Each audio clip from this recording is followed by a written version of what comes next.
Hi everyone, Swiss Malayali YouTube ചാനലിൻ്റെ പുതിയൊരു വീഡിയോയിലേക്ക് നിങ്ങളെവർക്കും സ്വാഗതം. ഇന്ന് നമ്മൾ ഡിസ്കസ് ചെയ്യുന്ന topic benefits of living in Switzerland എന്നുള്ളതാണ്. ഓക്കെ, അപ്പോൾ നിങ്ങൾ ആദ്യമായിട്ടാണ് ഈ ചാനൽ കാണുന്നത് എന്നുണ്ടെങ്കിൽ ഒന്ന് സബ്സ്ക്രൈബ് ചെയ്ത് സപ്പോർട്ട് ചെയ്യാൻ റിക്വസ്റ്റ് ചെയ്യാണ്. അപ്പോൾ നമുക്ക് ടോപ്പിക്കിലോട്ട് കിടക്കാം. Benefits of living in Switzerland. അപ്പോൾ അതിൽ ഫസ്റ്റ് പോയിന്റ് നമുക്ക് പറയാനുള്ളത് ഹൈ ക്വാളിറ്റി ഓഫ് ലൈഫ് എന്നുള്ളതാണ്. ഈ ക്വാളിറ്റി ഓഫ് ലൈഫ് എന്ന് ഉള്ളതുകൊണ്ട് ഉദ്ദേശിക്കുന്നത് ഇവിടുത്തെ സ്റ്റാൻഡേർഡ് ഓഫ് ലിവിങ് തന്നെയാണ്. നമുക്ക് നല്ല രീതിയിലുള്ള സർവീസസും നല്ല രീതിയിലുള്ള ഫെസിലിറ്റീസും നമുക്കിവിടെ അവൈലബിൾ ആണ്. ഇവിടുത്തെ ഇൻഫ്രാസ്ട്രക്ചർ ആയിക്കോട്ടെ, ഇവിടുത്തെ ഹെൽത്ത് കെയർ ആയിക്കോട്ടെ, എല്ലാം ടോപ്പ് നോച്ചാണ്, വേൾഡ് ക്ലാസ് ആണ്.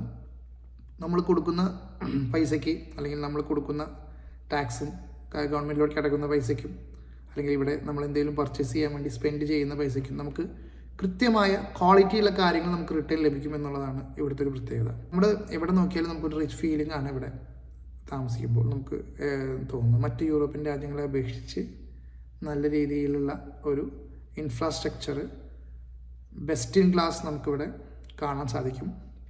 പിന്നെ അടുത്തതെന്ന് വെച്ച് കഴിഞ്ഞാൽ ഇവിടുത്തെ ഒരു സേഫ്റ്റി ആൻഡ് സെക്യൂരിറ്റി തന്നെയാണ്. നമുക്ക് കാം ആൻഡ് ക്വയറ്റായിട്ട് ജീവിക്കാൻ പറ്റുന്ന ഒരു രാജ്യമാണ് സ്വിറ്റ്സർലാൻഡ്. ഇപ്പോൾ നിങ്ങളതിൻ്റെ ഒരു ഇൻഡെക്സ് എടുത്ത് നോക്കുകയാണെങ്കിൽ, അതായത് സേഫ്റ്റി ഇൻഡെക്സ് എടുത്ത് നോക്കി ഒന്ന് പരിശോധിക്കുകയാണെന്നുണ്ടെങ്കിൽ നിങ്ങൾക്ക് ജസ്റ്റ് ഗൂഗിൾ ചെയ്താൽ നിങ്ങൾക്ക് അറിയാൻ പറ്റും. ലോകത്തിൽ തന്നെ 198ഓളം രാജ്യങ്ങൾ നമ്മുടെ ലോകത്തുണ്ട്. അതിൽ 20ാം സ്ഥാനത്താണ് സേഫ്റ്റി ഇൻഡെക്സിൻ്റെ കണക്കിൽ 20ാം സ്ഥാനത്താണ് സ്വിറ്റ്സർലാൻഡ് വരുന്നത്. ഓൾ ഓവർ യൂറോപ്പ് മാത്രം നമ്മൾ കൺസിഡർ ചെയ്യുകയാണെന്നുണ്ടെങ്കിൽ അതിൽ ഏകദേശം 10ാം സ്ഥാനം സ്വിറ്റ്സർലാൻഡിനുണ്ട്. ബാക്കിയുള്ള കുറച്ച് ചെറിയ രാജ്യങ്ങളാണ് ഇതിന് മുന്നിൽ വരുന്നത്. സോ സേഫസ്റ്റ് കൺട്രിയാണ്. നമ്മൾ ഇന്ത്യയൊക്കെ നോക്കുകയാണെങ്കിൽ ഇന്ത്യക്കാർ 60 to 70 ബിറ്റ്വീൻ 60 to 70 ആണ് നമ്മുടെ ഇന്ത്യയുടെയൊക്കെ റാങ്കിങ് വരുന്നത്. സോ അത്യാവശ്യം സേഫസ്റ്റ് ആയിട്ടുള്ള കൺട്രിയാണ്. അതിൻ്റെ തൊട്ടടുത്ത് കിടക്കുന്ന ഫ്രാൻസാണ് യൂറോപ്യൻ കൺട്രികളിലെ ഏറ്റവും സേഫ്റ്റി ഇൻഡെക്സ് പിന്നിലുള്ള രാജ്യം. 44 രാജ്യങ്ങളിൽ 44ാം സ്ഥാനമാണ് ഫ്രാൻസിനുള്ളത്.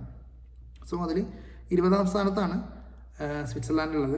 സോ അതുകൊണ്ട് തന്നെ അത്യാവശ്യം സേഫാണ്, കാം ആൻഡ് ക്വയറ്റ് ആണ് ഈ രാജ്യം. പിന്നെ വരുന്നത് നമുക്ക് ഹെൽത്ത് കെയർ ആണ്. ഹെൽത്ത് കെയർ കിട്ടാൻ എല്ലാ യൂറോപ്യൻ രാജ്യങ്ങളിലും വരുന്ന ഒരു താമസം നമുക്കറിയാം. പക്ഷേ എന്നിരുന്നാലും കിട്ടുന്ന ഹെൽത്ത് കെയർ, നമ്മൾ എന്തെങ്കിലും എമർജൻസി സിറ്റുവേഷനിൽ നമ്മൾ പോയി കഴിഞ്ഞ് കഴിഞ്ഞാൽ നമുക്ക് ഹെൽത്ത് കെയർ നമുക്ക് കിട്ടും.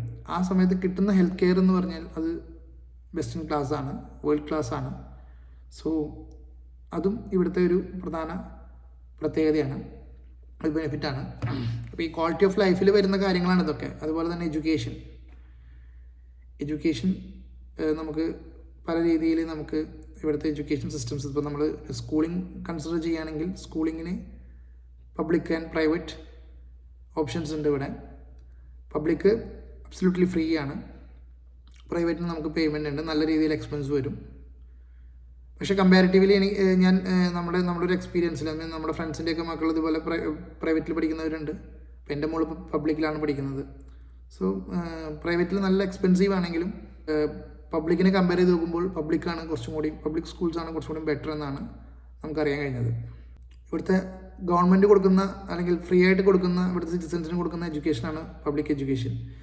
എന്നിട്ട് വരെ അതിൽ കമ്പാരിറ്റീവ്ലി പ്രൈവറ്റിനേക്കാൾ ബെറ്ററായിട്ട് നമുക്ക് പബ്ലിക്കിനെ കൺസിഡർ ചെയ്യാമെന്നാണ് ഇവിടെയുള്ള ആളുകൾ പറയുന്നത്. അപ്പോൾ നമുക്കും എക്സ്പീരിയൻസിൽ അങ്ങനെ തന്നെയാണ്. മോളൊക്കെ ഭയങ്കര ഹാപ്പിയാണ് അവിടുത്തെ സ്റ്റഡീസിൽ. പിന്നെ അവർ സപ്പോർട്ടും കാര്യങ്ങളൊക്കെ കൊടുക്കുന്നുണ്ട്. അപ്പോൾ ഒരു എഡ്യൂക്കേഷൻ സിസ്റ്റം നല്ല രീതിയിലാണ് ഇവിടെ മുന്നോട്ട് പോകുന്നത്. അപ്പോൾ ഇതെല്ലാം നമ്മുടെ ക്വാളിറ്റി ഓഫ് ലൈഫിൻ്റെ ഭാഗമായിട്ട് നമുക്ക് ഇൻക്ലൂഡ് ചെയ്യാൻ പറ്റുന്ന കുറച്ച് കാര്യങ്ങളാണ്. ഇനി എഡ്യൂക്കേഷൻ സിസ്റ്റത്തെക്കുറിച്ച് പറയുമ്പോൾ നമുക്ക് സ്കൂളിങ്ങിൻ്റെ കേസ് മാത്രമല്ല, ഇപ്പോൾ നമ്മൾ ഹൈസ്കൂൾ കഴിഞ്ഞ കോളേജ് അല്ലെങ്കിൽ ഡിഗ്രി, അങ്ങനത്തെ ഗ്രാജുവേഷൻ, പോസ്റ്റ് ഗ്രാജുവേഷൻ അല്ലെങ്കിൽ റിസർച്ച്, ഈ വക കാര്യങ്ങൾക്കും സ്വിറ്റ്സർലാൻഡ് വളരെ ബെറ്റർ ഒരു ഡെസ്റ്റിനേഷനാണ്. ഇപ്പോൾ ഇൻ്റർനാഷണൽ സ്റ്റുഡൻസിനൊക്കെ ഒരുപാട് സ്കോളർഷിപ്സും കാര്യങ്ങളൊക്കെ കൊടുക്കുന്ന ഒരു രാജ്യം കൂടിയാണ്. അത് ഗവൺമെൻറ് അല്ല, പല യൂണിവേഴ്സിറ്റികൾ കൊടുക്കുന്നുണ്ട്. അതുപോലെ തന്നെ ലാംഗ്വേജസിന് പല രീതിയിൽ അറിയാലോ, സ്വിറ്റ്സർലാൻഡിൽ 3 ലാംഗ്വേജസ് മെയിനായിട്ട് യൂസ് ചെയ്യുന്നുണ്ട്: ഫ്രഞ്ച്, ഇറ്റാലിയൻ ആൻഡ് ജർമ്മൻ. അപ്പോൾ ഈ 3 മീഡിയത്തിലും പഠിപ്പിക്കുന്ന യൂണിവേഴ്സിറ്റീസ് ഉണ്ട്. ഇംഗ്ലീഷ് മീഡിയത്തിൽ ഇൻസ്ട്രക്ട് ചെയ്യുന്ന അതുപോലെ ആ രീതിയിലുള്ള കോളേജസും ഇവിടെ ഉണ്ട്. യൂണിവേഴ്സിറ്റീസ് ഇവിടെ ഉണ്ട്. അപ്പോൾ നമ്മൾ അഡ്മിഷൻ എടുക്കുമ്പോൾ ആ രീതിയിൽ നമുക്ക് പറ്റിയ യൂണിവേഴ്സിറ്റീസ് നോക്കി നമ്മൾ ഓപ്റ്റ് ചെയ്ത് എഡ്യൂക്കേഷൻ സിസ്റ്റം എടുത്തു കഴിഞ്ഞാൽ അതും ഇവിടുത്തെ ബെസ്റ്റാണ് എഡ്യൂക്കേഷൻ സിസ്റ്റം. അതിൽ നമ്മൾ ഓപ്റ്റ് ചെയ്യുമ്പോൾ നമ്മുടെ ലാംഗ്വേജ് ബേസ് ചെയ്തിട്ട് നമ്മൾ യൂണിവേഴ്സിറ്റീസ് ഓപ്റ്റ് ചെയ്യാം. പക്ഷേ എക്സ്പെൻസീവ് ആണ്. അതിലുമുണ്ട് പ്രൈവറ്റ് യൂണിവേഴ്സിറ്റിയും പബ്ലിക് യൂണിവേഴ്സിറ്റീസ് കമ്പാരിറ്റീവ്ലി കുറവാണ് എക്സ്പെൻസ്. പ്രൈവറ്റ് യൂണിവേഴ്സിറ്റീസ് കുറച്ച് കൂടുതലായിരിക്കും. ഒബിയസ്ലി ഇവിടുത്തെ എക്സ്പെൻസ് എല്ലാത്തിനും കൂടുതലായതുകൊണ്ട് തന്നെ മറ്റ് രാജ്യങ്ങളെ, ഇപ്പോൾ നമുക്ക് യൂറോപ്പിൽ തന്നെ ഷെങ്കൻ രാജ്യങ്ങളിൽ തന്നെ പല രാജ്യങ്ങളും ഇതിനേക്കാൾ കുറഞ്ഞ രീതിയിൽ നമുക്ക് പഠിക്കാൻ പറ്റും. പക്ഷേ സ്വിറ്റ്സർലാൻഡിൻ്റെ ആ ഒരു കൾച്ചറിൽ അല്ലെങ്കിൽ ആ ഒരു റിച്ച്നെസ്സിൽ നമുക്ക് പഠിക്കണമെന്നുണ്ടെങ്കിൽ കുറച്ച് എക്സ്പെൻസീവ് ആണ്. എന്നിരുന്നാലും നമുക്ക് പബ്ലിക് യൂണിവേഴ്സിറ്റീസ് ഉണ്ട് ഓപ്റ്റ് ചെയ്യാൻ വേണ്ടിയിട്ട്. അതുപോലെ തന്നെ നമുക്ക് സ്കോളർഷിപ്സ് പ്രൊവൈഡ് ചെയ്യുന്നുണ്ട്. അപ്പോൾ അതെല്ലാം നോക്കി എടുക്കുകയാണെന്നുണ്ടെങ്കിൽ നമുക്ക് ഒരു ബെറ്റർ പേയ്മെൻറ്റിൽ നമുക്ക് പഠിക്കാൻ സാധിക്കും. ഇവിടുത്തെ യൂണിവേഴ്സിറ്റിയായ യൂണിവേഴ്സിറ്റി ഓഫ് ജനീവ, അതുപോലെ തന്നെ ETH സൂറിക്, ഇതെല്ലാം വേൾഡിൽ തന്നെ ഫേമസ് ആയ യൂണിവേഴ്സിറ്റികളാണ്. I think 1100 യൂണിവേഴ്സിറ്റികളുടെ പട്ടികയിൽപ്പെട്ട യൂണിവേഴ്സിറ്റീസാണ്. അപ്പം എഡ്യൂക്കേഷൻ അത്രയും ബെസ്റ്റ് ആയതുകൊണ്ട് തന്നെ ഓപ്റ്റ് ചെയ്യുന്നത് ഒരു നല്ല ഓപ്ഷനായിരിക്കും. എഡ്യൂക്കേഷനെ കുറിച്ച് ഞാൻ മറ്റൊരു വീഡിയോ ചെയ്യാം. ഇവിടുത്തെ കോളേജസിനെ കുറിച്ചും ഇവിടുത്തെ അഡ്മിഷൻ പ്രൊസീജിയറിനെ കുറിച്ചും മറ്റൊരു വീഡിയോ ഞാൻ ചെയ്യാം. ഇനി അടുത്തത് ഇവിടുത്തെ എക്കണോമിനെ കുറിച്ചാണ്, അതുപോലെ തന്നെ ജോബ് ഓപ്പർച്യൂണിറ്റീസിനെ കുറിച്ചാണ്. ഇവിടുത്തെ എക്കണോമി എന്ന് പറഞ്ഞാൽ ഡെവലപ്ഡ് കൺട്രിയാണ് സ്വിറ്റ്സർലാൻഡ്. അറിയാലോ, സ്വിറ്റ്സർലാൻഡ് ഒരു ഡെവലപ്ഡ് കൺട്രി ആയതുകൊണ്ട് തന്നെ ഇവിടെ ജോബ് ഓപ്പർച്യൂണിറ്റീസ് ധാരാളമുണ്ട്. എന്നാൽ ഇവിടെ അൺഎംപ്ലോയ്മെൻറ്റ് റേറ്റ് വളരെ കുറവാണ്. അതുകൊണ്ട് തന്നെ ഇവിടെയുള്ള ആളുകൾക്ക് കൃത്യമായി ഇവിടെ ജോലി ലഭിക്കും. കൃത്യമായി ഇവിടുത്തെ ഒരു ലാംഗ്വേജ് കാര്യങ്ങളെല്ലാം നമ്മുടെ കയ്യിലുണ്ടെന്നുണ്ടെങ്കിൽ നമുക്ക് ഈസി ആയിട്ട് ജോലി കിട്ടും. അപ്പോൾ പഠിക്കാനൊക്കെ താല്പര്യമുള്ളവർക്ക് ഓപ്റ്റ് ചെയ്യാൻ നല്ല രാജ്യമാണ്. പക്ഷേ ശ്രദ്ധിക്കേണ്ട കാര്യം ലാംഗ്വേജാണ്. ഇവിടുത്തെ ലാംഗ്വേജ് ജർമ്മൻ ലാംഗ്വേജ് പഠിച്ചിട്ട് വരികയാണെങ്കിൽ അതിൻ്റെ ഒരു A1 A2 ലെവൽസ് നമ്മൾ കംപ്ലീറ്റ് ചെയ്യുകയാണെന്നുണ്ടെങ്കിൽ നമുക്ക് ജോബ് ഇവിടെ കിട്ടാൻ കുറച്ചും കൂടി ഈസി ആയിരിക്കും. പാർട്ട് ടൈം ജോബൊക്കെ നമുക്ക് ട്രൈ ചെയ്താൽ കിട്ടും. നല്ല പേയ്മെൻറ്റാണ് പാർട്ട് ടൈം ജോബിനൊക്കെ. നിങ്ങളൊന്ന് ഗൂഗിളിൽ നോക്കിയാൽ നിങ്ങൾക്ക് മനസ്സിലാവും. ഇവിടെ ഹവർലി റേറ്റ് ഏകദേശം 20+ ഒക്കെ ഉണ്ട്. 20 CHF ഇവിടുത്തെ കറൻസി ഫ്രാങ്കാണ് വരുന്നത്. സോ 20 CHF+ ഒക്കെയാണ് ഇവിടുത്തെ ഹവർലി റേറ്റ് വരുന്നത്. സോ അത് നമുക്ക് ജർമ്മൻ ലാംഗ്വേജ് ഉണ്ടെങ്കിൽ, ഇംഗ്ലീഷ് സ്പീക്കിംഗ് ജോബ്സ് ഇവിടെ വളരെ കുറവാണ്. അപ്പോൾ ലാംഗ്വേജ് നമ്മുടെ കയ്യിലുണ്ടെങ്കിൽ നമുക്ക് ജോബ് കിട്ടാൻ വലിയ ബുദ്ധിമുട്ടുണ്ടാവില്ല. അപ്പോൾ ഇവിടുത്തെ രണ്ടാമത്തെ ഒരു ബെനിഫിറ്റായിട്ട് എനിക്ക് പറയാനുള്ളത് strong economy and job opportunity. First one quality of life, second one strong economy and job opportunity. ഇതാണ് സെക്കൻഡ് പോയിന്റ്. തേർഡ് പോയിന്റ് നമുക്ക് പറയാം വേണമെങ്കിൽ ഹെൽത്ത് കെയറിനെ പറയാം. ഞാൻ ഓൾറെഡി പറഞ്ഞു, ക്വാളിറ്റി ഓഫ് ലൈഫിൽ ഞാൻ പറഞ്ഞതാണ്. പക്ഷേ എന്നിരുന്നാലും ഹെൽത്ത് കെയറിനെ ഞാൻ ഒന്നും കൂടി അടുത്ത പോയിന്റായിട്ട് പറയുകയാണ്. അടുത്തൊരു ബെനിഫിറ്റ് എന്ന് വെച്ച് കഴിഞ്ഞാൽ അത് ഇവിടുത്തെ എൻവയോൺമെൻ്റ് ആണ്. വളരെ ക്ലീൻ ആണ്, അതുപോലെ തന്നെ വളരെ ബ്യൂട്ടിഫുൾ ആണ്. എവിടെ നോക്കിയാലും സീനിക് ആയിട്ടുള്ള പ്ലേസസ് മാത്രമേ ഉള്ളൂ. ഇപ്പോൾ ടൗണിൻ്റെ അകത്താണെങ്കിലും ടൗണിന് പുറത്താണെങ്കിലും എല്ലാം അങ്ങനെ തന്നെ. മൊത്തത്തിൽ കാണാൻ ബിൽഡിങ്സ് ആണെങ്കിലും അതുപോലെ തന്നെ ഇവിടുത്തെ വാലീസ് ആണെങ്കിലും അതുപോലെ എവിടെ നോക്കിയാലും ബ്യൂട്ടിഫുൾ ആണ് മൊത്തത്തിൽ. അറിയാലോ, സ്വിറ്റ്സർലാൻഡ് ഒരു ടൂറിസ്റ്റ് ഡെസ്റ്റിനേഷനാണ്. അതുകൊണ്ട് തന്നെ അതിൻ്റെ ആ ടൂറിസം അട്രാക്ഷൻ വേണ്ടിയിട്ടുള്ള എല്ലാ കാര്യങ്ങളും ഇവിടുത്തെ ഗവൺമെൻറ് ചെയ്തിട്ടുണ്ട്. അതുകൊണ്ട് തന്നെ എവിടെ നോക്കിയാലും എവിടെ ക്യാമറ വെച്ചാലും നമുക്ക് ബ്യൂട്ടിഫുൾ ആയിട്ടുള്ള വ്യൂസാണ് നമുക്ക് കാണാൻ പറ്റുക. അപ്പോൾ അതുകൊണ്ട് തന്നെ നമ്മൾ ജീവിക്കുന്ന സ്ഥലം മൊത്തത്തിലൊരു പ്ലസൻറ്റ് മൂഡിലാകുമ്പോൾ തന്നെ നമുക്ക് ഒരു ഹാപ്പിനെസ് നമുക്ക് അറിയാതെ നമുക്കുണ്ടാവും. സോ പല രാജ്യങ്ങളും പല ടൂറിസ്റ്റ് പ്ലേസസ് മാത്രം അങ്ങനെയായിരിക്കും. പക്ഷേ ഇവിടെ എന്ന് വെച്ച് കഴിഞ്ഞാൽ ഇവിടെ എല്ലാ സ്ഥലവും അങ്ങനെ തന്നെയാണ്. എല്ലാ സ്ഥലവും ബ്യൂട്ടിഫുള്ളാണ്, അതുപോലെ തന്നെ ക്ലീനാണ്. അതൊരു ബെനിഫിറ്റാണ്. എൻവയോൺമെൻറ്റ് മൊത്തത്തിൽ നമുക്കൊരു പ്ലസൻറ്റ് അറ്റ്മോസ്ഫിയർ മൊത്തത്തിൽ നമുക്ക് തരുന്ന ഒരു രാജ്യമാണ് സ്വിറ്റ്സർലാൻഡ്.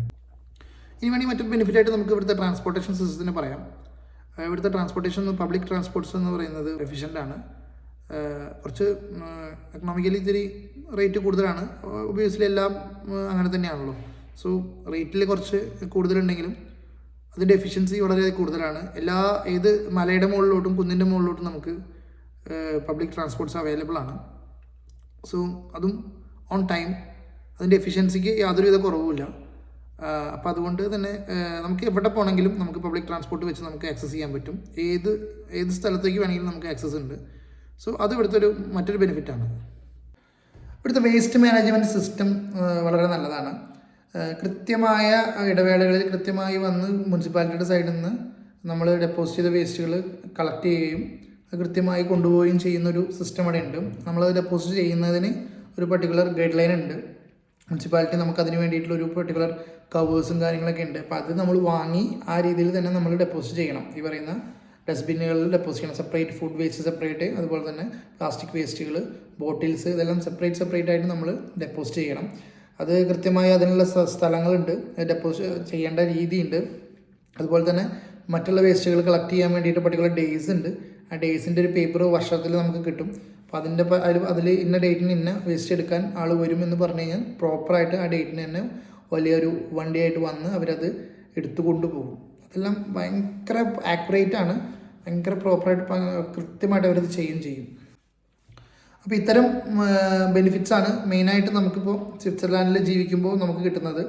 ഇനിയും ധാരാളം കാര്യങ്ങളുണ്ട്, ഞാൻ പറഞ്ഞതും പറയാത്തതുമായിട്ടുള്ള ഒരുപാട് കാര്യങ്ങൾ ബെനിഫിറ്റ്സ് ഉണ്ട് ഇവിടെ താമസിക്കുമ്പോൾ നമുക്ക് കിട്ടുന്നത്.